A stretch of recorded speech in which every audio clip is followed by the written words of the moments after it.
hayang bener. Jalma can hayang bener mah hese. Di papatahan ge mah ngadenge. Sarua jeung ngahudangkeun jalma nu sasarean. Mal hudang-hudang da aing ngalin teu inget. Kan moal hudang. Hayang bener.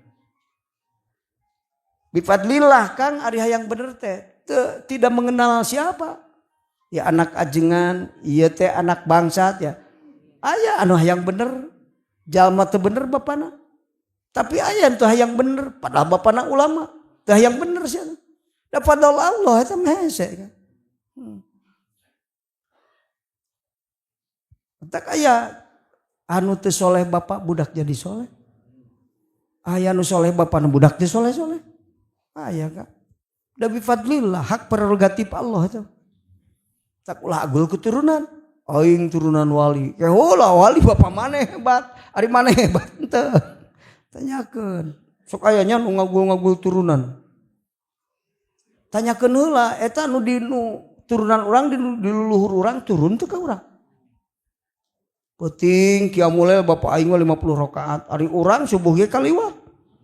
Ngaku turunan. Waduh. Ulah waka atoh ka bisa teu tarurun. Tak ulah agul keturunan hirup. Bifadlillah hayang bener. Bari usaha neangan guru tarik bener teh hiji. Hayang bener tuluy usaha neangan guru anu mursid. Pangijeng lain mursid mah moal bener-bener sing hayang bener ge. Dolun mudilun. Tah eta bifadlillah. Kak lain hayang bener bari teu neangan guru salah tuh. Lamun hirup geus hayang bener tuluy urang neangan guru, insyaallah ku Allah dibere. Sabab Rasul sasauran, wa may yataharral khaira yu'tihi.